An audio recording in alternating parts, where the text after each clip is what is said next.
बाहर बारिश पागलों की तरह बरस रही थी। आसमान बार बार चमक रहा था, जैसे कोई अदृश्य शक्ति हर बिजली की चमक में अपनी आंखें खोल रही हो। शहर से दूर जंगलों के बीच एक पुराना घर खड़ा था। टूटी छत, जंग लगे गेट और दीवारों पर सीलन का काला दाग। वहीं रह रहा था आरव, जो अपने माता पिता के विदेश जाने के बाद कुछ दिनों के लिए अकेला था। रात के करीब 11 बजे जब वो अपने लैपटॉप पर कोई पुरानी हॉरर सीरीज देख रहा था, तभी दरवाजे पर धीरे धीरे 3 दस्तकें हुईं। थक थक थक। वो पल उसके जीवन का सबसे बड़ा डर बन गया, क्योंकि उसके गांव में उस वक्त कोई भी इंसान आधी रात को दस्तक नहीं देता था, सिवाय उनके जो अब इंसान नहीं रहे। आरव ने धीरे धीरे टीवी की आवाज बंद की और दरवाजे की तरफ बढ़ा। बाहर सिर्फ बिजली की चमक और बारिश की आवाज थी, लेकिन दरवाजे के दूसरी तरफ 2 परछाइयां खड़ी थीं, बिल्कुल स्थिर, बिना हिले, बिना बोले। वो लोग कौन थे, क्या चाहते थे, और क्यों उस घर में, जहां सालों पहले किसी परिवार की रहस्यमय मौत हुई थी, अब फिर से कोई दस्तक दे रहा था। कहानी शुरू होती है उस रात से, जब बारिश ने अपने साथ कुछ और भी ला दिया था, कुछ ऐसा जो इंसानों से नहीं, आत्माओं से जुड़ा था। अगर आप इस कहानी को अकेले सुन रहे हैं तो ध्यान रहे, कभी भी दरवाजे पर आई दस्तक का जवाब मत देना। और हाँ, अगर डर की कहानियां आपकी धड़कनें बढ़ा देती हैं तो चैनल को सब्सक्राइब जरूर करें, क्योंकि आज जो आप सुनने वाले हैं वो आपको रात भर जगाए रखेगा। उस रात की हवा में कुछ था, कुछ ऐसा जो खामोशी को भी डरा रहा था। बिजली की हर चमक के साथ आसमान जैसे चीख उठता था, और हर बार जब गरजती बादल की आवाज दीवारों से टकराती, लगता जैसे कोई अनदेखी आत्मा घर की दीवारों में कैद होकर छटपटा रही हो। आरव अपने पुराने घर के ड्राइंग रूम में बैठा था। टीवी की झिलमिलाती रोशनी उसके चेहरे पर डर और बेचैनी की परछाइयां बना रही थी। उसके माता पिता विदेश गए थे और यह पहली बार था जब वो उस घर में अकेला था। घर के हर कोने में एक पुरानी सी सीलन की गंध थी, वो गंध जो कभी खत्म नहीं होती, जैसे किसी पुराने जख्म की याद। रात के करीब 11 बज चुके थे। बाहर का मौसम तूफान में बदल चुका था। हवा दरवाजों को झुला रही थी, खिड़कियां कांप रही थीं, और बारिश छत पर ऐसे पड़ रही थी जैसे कोई उंगलियां किसी लकड़ी के ताबूत पर लगातार थपकी दे रही हों। आरव ने अपनी शॉल कसकर ओढ़ ली और टीवी की आवाज थोड़ा बढ़ा दी, पर तभी थक थक थक 3 बार दरवाजे पर दस्तक हुई। वो आवाज इतनी धीमी थी कि अगर टीवी जरा भी जोर से चल रहा होता तो शायद सुनाई न देती, लेकिन आरव ने सुनी और उसके दिल की धड़कन थम सी गई, क्योंकि गांव में इस वक्त कोई बाहर नहीं निकलता था। चारों तरफ सिर्फ जंगल था और 5 किलोमीटर तक कोई घर नहीं। तो ये दस्तक किसकी थी? उसने धीरे धीरे रिमोट उठाकर टीवी बंद किया। अब घर में सिर्फ उसकी सांसों की आवाज थी। उसने कदम दरवाजे की ओर बढ़ाए। हर कदम के साथ लकड़ी की फर्श चरमराती जा रही थी, जैसे किसी को उसकी चाल का एहसास हो रहा हो। दीवार पर लगी घड़ी की सुइयां भी रुकती सी लग रही थी। थक थक। दोबारा दस्तक हुई, इस बार और ज्यादा साफ। आरव ने झटके से दरवाजे के पास जाकर पीप होल से झांका और उसकी सांस जैसे वहीं थम गई। बाहर 2 आदमी खड़े थे। दोनों की पोशाक एक जैसी थी, गहरे नीले कोट, सिर पर भीगी हुई टोपी और चेहरों पर सन्नाटा। वे एकदम स्थिर खड़े थे, जैसे किसी मूर्ति की तरह। उनकी आंखें ऊपर उठी हुई थीं, सीधे उसी जगह जहां आरव झांक रहा था, जैसे उन्हें पहले से पता हो कि कोई अंदर से देख रहा है। आरव के गले में शब्द अटक गए। उसका दिल जोरों से धड़क रहा था। उसने मन में सोचा, शायद कोई रास्ता भूल गया होगा, शायद मदद चाहिए होगी। लेकिन फिर एक और बात उसके दिमाग में गूंजी। बारिश की रात में जब आसमान में बिजली गिरे तो कोई दरवाजे पर दस्तक नहीं देता, क्योंकि ऐसी रातों में रास्ता नहीं, आत्माएं भटकती हैं। उसने दरवाजा नहीं खोला, चुपचाप खड़ा रहा, सांस रोके। बाहर खड़े आदमी कुछ फुसफुसाए, फिर बोले, हम श्रीमान और श्रीमती त्रिवेदी से मिलने आए हैं। आरव का दिल जैसे छाती से बाहर निकल आया। वो उसके माता पिता का नाम था, लेकिन वो तो विदेश में थे। उन्हें ये दोनों कैसे जानते हैं? आरव चुप रहा, पर उसकी आंखें डर से चौड़ी होती जा रही थीं। कुछ सेकंड बाद दोनों आदमी एक दूसरे को देखते हैं और धीरे धीरे मुड़कर बरामदे से नीचे उतर जाते हैं। आरव ने राहत की सांस ली, पर वो राहत कुछ सेकंड से ज्यादा नहीं टिकी, क्योंकि उसने देखा घर के बाहर कोई गाड़ी नहीं थी, ना हेडलाइट, ना हॉर्न, ना इंजन की आवाज। वे दो आदमी कहां से आए थे और कहां चले गए? उसने खिड़की से झांका। चारों तरफ अंधेरा था। बरसती बारिश में सिर्फ मिट्टी की गंध और हवा की सिसकी थी। आरव वापस अंदर आया, पर टीवी चालू नहीं किया। वो बस सुनता रहा, हर आवाज, हर सिसकी, हर सरसराहट। फिर अचानक घर के पीछे की दीवार के पास कदमों की आवाज आई। धीरे धीरे, थक थक थक। वो अब पिछवाड़े की तरफ जा रहे थे। आरव ने खिड़की के पर्दे हटाए और देखा, पीछे की बाट खुल चुकी थी। वो दोनों अब घर के पिछवाड़े में घुस चुके थे। उनके जूतों के नीचे कीचड़ थी और वो सीधे पीछे के दरवाजे की ओर बढ़ रहे थे। आरव ने झुककर मोबाइल उठाया और कांपते हाथों से पुलिस को कॉल किया। दो आदमी घर में घुसने की कोशिश कर रहे हैं, उसने धीरे से कहा, कृपया जल्दी आइए। उसी वक्त एक तेज धमाका हुआ, जैसे किसी ने लकड़ी का दरवाजा तोड़ा हो। पीछे का दरवाजा खुल चुका था। आरव की आंखें फैल गईं। अब घर के भीतर भारी जूतों की चाल सुनाई दे रही थी। कदमों की आवाज पहले हॉल में आई, फिर सीढ़ियों की तरफ बढ़ने लगी। आरव ने सांस रोक ली। वो सीढ़ियों पर चढ़ रहे थे, ऊपर की ओर, जहां सिर्फ उसके माता पिता का कमरा था। और तभी फोन पर पुलिस वाले की आवाज आई, साहब, हम रास्ते में हैं, आप छिप जाएं। आरव धीरे से गैरेज की ओर भागा और वहीं एक पुरानी अलमारी के पीछे छिप गया। उसे ऊपर से दरवाजे खुलने बंद होने की आवाजें आ रही थीं, जैसे कोई कमरों की तलाशी ले रहा हो। पर फिर अचानक सब कुछ शांत हो गया। इतनी खामोशी कि वो अपनी सांस भी सुन सकता था। 10 मिनट बाद सायरन की आवाज आई। पुलिस आ चुकी थी और तभी ऊपर से तेज भागते कदमों की आवाज आई। वो दोनों आदमी अब छिपने की जगह ढूंढ रहे थे। पुलिस अंदर घुसी, लाइटें जलाईं और ऊपर से दो अजनबी पकड़कर नीचे लाए गए। दोनों के चेहरों पर कोई डर नहीं था, कोई गुस्सा नहीं, सिर्फ खालीपन। उनमें से एक बस मुस्कुराया, एक ऐसी मुस्कान जो इंसानों की नहीं होती। आरव ने सोचा, सब खत्म हो गया है।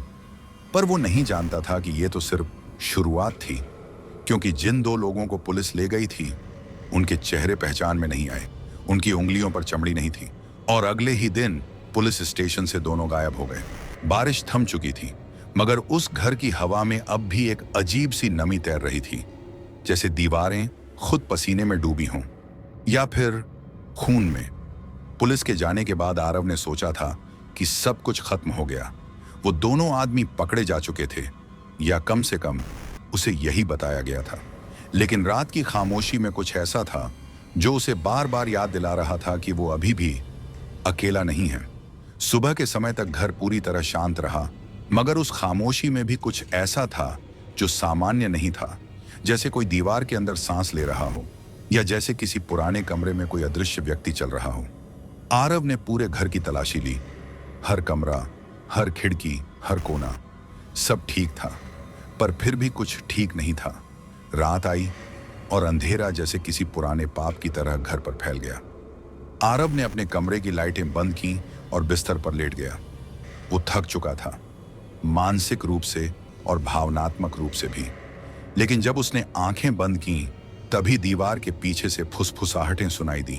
पहले धीमी, फिर तेज, ऐसे जैसे कोई दीवार के पार खड़ा होकर उसके कानों में बोल रहा हो, आरव, दरवाजा खोलो, हम वापस आए हैं। आरव झटके से उठ बैठा। उसकी सांसें तेज हो गईं। उसने टॉर्च उठाई और दीवार के पास जाकर कान लगाया। उसे अब साफ सुनाई दे रहा था। दो अलग अलग आवाजें, एक भारी और एक पतली, जैसे एक मर्द और एक औरत दोनों बोल रहे हों। हम ठंड में जम रहे हैं, दरवाजा खोल दो। आरव कांप उठा। उसने दरवाजा नहीं खोला, बल्कि उल्टा ताला और कस दिया। मगर तभी कमरे की लाइट झिलमिलाने लगी और बाहर के गलियारे से किसी के चलने की आवाज आई। धीरे धीरे, बहुत भारी कदमों की, थक थक थक। आरव ने लाइट बंद की और बिस्तर के नीचे छिप गया। टॉर्च उसने हाथ में रखी, पर चालू नहीं की। कमरे का दरवाजा धीरे से कर्क की आवाज के साथ खुला। किसी ने दरवाजा अंदर की ओर धकेला, सिर्फ थोड़ा सा, बस इतना कि कोई साया कमरे में घुस सके। फर्श पर भारी जूतों के निशान दिखे, वही जो पिछली रात पीछे के दरवाजे पर देखे गए थे। उस साये ने बिस्तर के चारों ओर धीरे धीरे कदम रखे, जैसे किसी को ढूंढ रहा हो। फिर अचानक रुक गया, ठीक वहीं जहां बिस्तर के नीचे आरव छिपा था। आरव का दिल जोर जोर से धड़कने लगा। उसे लगा जैसे वो दिल की हर धड़कन उस साये को सुनाई दे रही हो। कुछ सेकंड बाद वो साया नीचे झुका। उसका चेहरा बहुत करीब था, बस कुछ इंच की दूरी पर। आरव की आंखें फैल गईं। वो वही आदमी था जो पिछली रात पकड़ा गया था। चेहरा सूजा हुआ, त्वचा आधी उखड़ी हुई और आंखें एकदम सफेद, बिना पुतलियों के। आरव ने टॉर्च ऑन कर दी और उस रोशनी में वो चेहरा पल भर के लिए साफ दिखा। वो आदमी अब मुस्कुरा रहा था। धीरे धीरे ठंडी सांसों के साथ बोला, कहाँ था नाम? हम वापस आएंगे। आरव ने जोर से चिल्लाया और बाहर भागा। गलियारे में अंधेरा था और हवा में एक सड़ी हुई गंध भर चुकी थी। वो सीधे सीढ़ियों से नीचे भागा, मगर नीचे पहुंचते ही उसने देखा मुख्य दरवाजा खुला हुआ था और वहां बारिश में भीगी वही औरत खड़ी थी। लंबे बालों से पानी टपक रहा था, सफेद कपड़े मिट्टी में सने थे और होंठों से खून बह रहा था। उसने सिर उठाया और बोली, तुमने हमारे घर में रहना क्यों शुरू किया? आरव ने घबराकर पीछे देखा। ऊपर से वही आदमी उतर रहा था।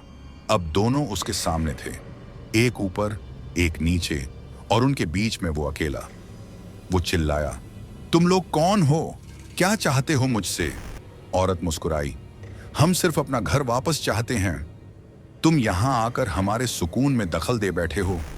आरव ने दरवाजे की ओर भागने की कोशिश की, लेकिन हवा का एक झोंका आया और दरवाजा खुद ब खुद बंद हो गया। पूरा घर फिर से अंधेरे में डूब गया और उसी अंधेरे में दोनों की हंसी गूंजने लगी, धीरे धीरे, डरावनी और बिल्कुल इंसान जैसी नहीं। आरव का शरीर पसीने में भीग चुका था। सांसें इतनी तेज चल रही थीं कि वो खुद अपनी चीख सुन नहीं पा रहा था। बाहर अब भी बारिश हो रही थी, पर अब हर बूंद की आवाज, हर गड़गड़ाहट घर के अंदर गूंज रही थी, जैसे आसमान भी इस रहस्य को बताने की कोशिश कर रहा हो कि इस घर में कुछ बहुत पुराना और बहुत भयानक दफन है। वो दीवार के सहारे पीछे हटते हुए सीढ़ियों के नीचे पहुंचा। अंधेरे में टॉर्च की पीली रोशनी कांप रही थी और उस रोशनी में उसने देखा फर्श पर कीचड़ नहीं, खून के निशान थे। किसी के पैर नंगे, गीले और लाल। वो निशान सीधे उस पुराने कमरे की ओर जा रहे थे जिसका दरवाजा सालों से बंद था। वो कमरा जिसे उसके पिता ने हमेशा कहा था, उधर मत जाना, पर अब वहां से हवा नहीं, सांसों की आवाज आ रही थी, धीमी, घुटी हुई, जैसे कोई भीतर जिंदा दफन हो। आरव ने कांपते हाथों से टॉर्च ऊपर उठाई और धीरे धीरे उस कमरे की ओर बढ़ा। हर कदम के साथ फर्श चरमराता और दीवारों से फुसफुसाहटें उठती, मत खोलो, मत खोलो। पर किसी अदृश्य ताकत ने जैसे उसे आगे धकेला। दरवाजे पर पहुंचा तो देखा लकड़ी का ताला जंग लगा हुआ था, लेकिन हाल ही में उस पर किसी ने खरोंच डाली थी, जैसे किसी ने अंदर से दरवाजा तोड़ने की कोशिश की हो। आरव ने हैंडल पकड़ा, ठंडा बर्फ जैसा, और जैसे ही उसने उसे घुमाया, दरवाजा कर्क की आवाज के साथ खुल गया। अंदर एक तेज सड़ी हुई बदबू थी, जैसे पुराने खून और धुएं की गंध एक साथ मिल गई हो। कमरा अंधेरे में डूबा था, पर टॉर्च की हल्की किरण में दीवार पर कुछ दिखाई दिया। हमारा घर हमें लौटा दो, ये शब्द खून से लिखे गए थे। कमरे के बीचों बीच एक टूटी हुई झूले की कुर्सी थी, जिस पर किसी बूढ़े आदमी की छाया हिलती डुलती दिख रही थी। आरव का शरीर जम गया। वो एकदम स्थिर खड़ा रहा। टॉर्च की रोशनी जब उस पर पड़ी तो वो छाया धीरे धीरे घूमी और वहां कोई बूढ़ा नहीं था। वहां एक कंकाल था, जिसके मुंह में अब भी एक जंग लगी चाबी फंसी थी। आरव कांप उठा। उसने टॉर्च गिरा दी। टॉर्च जमीन पर लुढ़कती हुई उस अलमारी की तरफ गई, जहां से किसी ने धीरे धीरे अंदर से ठक ठक करना शुरू किया। वो झुका और उसने देखा अलमारी के अंदर किसी ने अपनी उंगलियों से लकड़ी को खरोंचा था। उस पर लिखा था, हम जिंदा हैं। उसी पल कमरे का दरवाजा अपने आप बंद हो गया। आरव दौड़ा, ताला तोड़ने की कोशिश की, लेकिन दरवाजा अंदर से जैसे किसी ने पकड़ रखा हो। कमरे में तापमान अचानक गिर गया। सांसें धुएं में बदलने लगीं और दीवारों से ठंडी हवा नहीं, खून की बूंदें टपकने लगीं। झूले की कुर्सी अपने आप हिलने लगी, धीरे, फिर तेज और फिर अचानक रुक गई। अब वहां कोई नहीं था, लेकिन उसके पीछे हवा में किसी के बोलने की फुसफुसाहट थी। तुम हमारे घर में क्यों आए आरव? हमने तुम्हें पहले ही चेतावनी दी थी। आरव ने चारों ओर देखा। कमरे की दीवारें जैसे सांस ले रही थीं। हर सांस के साथ दीवारें धड़क रही थीं और खून के धब्बे दिल की धड़कन की तरफ फैलते और सिमटते। फिर अचानक झूले के नीचे एक पुराना फोटो फ्रेम गिरा। आरव ने उसे उठाया। फोटो में वही दो लोग थे जो पिछली रात दरवाजे पर खड़े थे और उनके साथ तीसरा व्यक्ति, एक बच्चा जो हूबहू आरव जैसा दिखता था। आरव की आंखें चौड़ी हो गईं। ये कैसे हो सकता है? वो बुदबुदाया। उसी वक्त कमरे के कोने से बच्चे की हंसी आई, धीरे धीरे, फिर जोर से, फिर कानों में गूंजने लगी। अब तुम हमें नहीं छोड़ सकते। आरव। टॉर्च की रोशनी झिलमिलाई और उस झिलमिलाहट में दीवार पर वही बच्चा खड़ा था, मगर उसका चेहरा आधा सड़ चुका था, आंखें खाली और मुंह में खून टपक रहा था। उसने मुस्कुराकर कहा, मैं तो बस अपने माता पिता से मिलने आया था, पर अब तुम भी यहीं रहोगे। कमरा ठंडा हो गया, टॉर्च बंद हो गई और आरव की चीख उस रात की आखिरी आवाज थी। अगली सुबह उस घर के सामने पुलिस की कई गाड़ियां खड़ी थीं। बारिश थम चुकी थी, मगर आसमान अब भी राख सा धुंधला था। धूप की एक भी किरण जमीन तक नहीं पहुंच रही थी, जैसे खुद आसमान ने उस जगह को अंधकार के हवाले कर दिया हो। आरव का कोई पता नहीं था। दरवाजा भीतर से बंद, मगर कमरे के अंदर कोई नहीं। फर्श पर खून के निशान थे जो दीवार के उस हिस्से तक जाते थे जहां अलमारी लगी थी। अलमारी टूटी हुई थी और उसके पीछे दीवार पर एक पतला दरार नुमा रास्ता दिखाई दे रहा था, मानो किसी ने अंदर से दीवार में सुराख बनाया हो। ये क्या है? एक अफसर ने कहा। दूसरे ने टॉर्च उठाई और अंदर झांका। वो एक संकरा अंधकारमय सुरंग था जो सीधे नीचे जा रही थी। नीचे से ठंडी हवा और सड़े हुए मांस की गंध आ रही थी। किसी ने कहा, शायद ये पुराना तहखाना है, मगर किसी को पता नहीं था कि इस घर में तहखाना था ही नहीं। पुलिस की टीम ने रस्सियां बांधी और नीचे उतरने की तैयारी की। हर कदम के साथ हवा और ठंडी और भारी होती जा रही थी। दीवारों पर पुराने खून के छींटे, फटे कपड़े और जगह जगह से लटकती जंग लगी जंजीरें दिख रही थीं। नीचे पहुंचकर उन्होंने टॉर्च की रोशनी चारों ओर फैलाई और सब कुछ जमसा गया। वो तहखाना नहीं था, वो एक पुराना शवगृह था। चारों तरफ दीवारों में छोटी छोटी कब्रें बनी थीं। कुछ खुली हुई थी, कुछ टूटी, और हर कब्र के ऊपर एक तारीख खुदी थी। साल 1989, 1993, 2001 और आखिरी 2023। 2023, यही तो ये साल है, एक कांस्टेबल ने कांपती आवाज में कहा। उसके बोलते ही पीछे की दीवार से किसी के चलने की आवाज आई। टॉर्चें घूमी और एक परछाई दीवार के पार से गुजरी, धीरे धीरे, मानो हवा में तैरती हुई। नीचे फर्श के बीचों बीच एक पुरानी लोहे की तिजोरी थी जिस पर खून से हाथ के निशान बने थे। अफसर ने हिम्मत करके उसे खोला। अंदर पुराने अखबारों के टुकड़े, एक टूटा हुआ लॉकेट और एक डायरी थी। डायरी पर नाम लिखा था, शरद त्रिवेदी। उसी क्षण सब एक दूसरे को देखने लगे। त्रिवेदी, वही उपनाम जो आरव के माता पिता का था। उन्होंने डायरी खोली। पहले ही पन्ने पर लिखा था, जो भी ये पढ़े जान ले कि हमने किसी अंधेरी ताकत को जगाया है। वो हमारे खून से बंध चुकी है। हम घर छोड़कर नहीं जा सकते और जो भी यहाँ रहेगा वो उसका हिस्सा बन जाएगा। पन्ने पलटे। हर पेज पर किसी के मरने, चीखने और उसके लौट आने का जिक्र था। आखिरी पन्ने पर बस 3 शब्द लिखे थे, वो नीचे हैं। उसी वक्त कमरे के एक कोने से हल्की सरसराहट सुनाई दी। एक अफसर ने टॉर्च घुमाई। वहां फर्श पर कीचड़ में कोई खड़ा था। पहले पैर दिखे, नंगे, गीले और काले।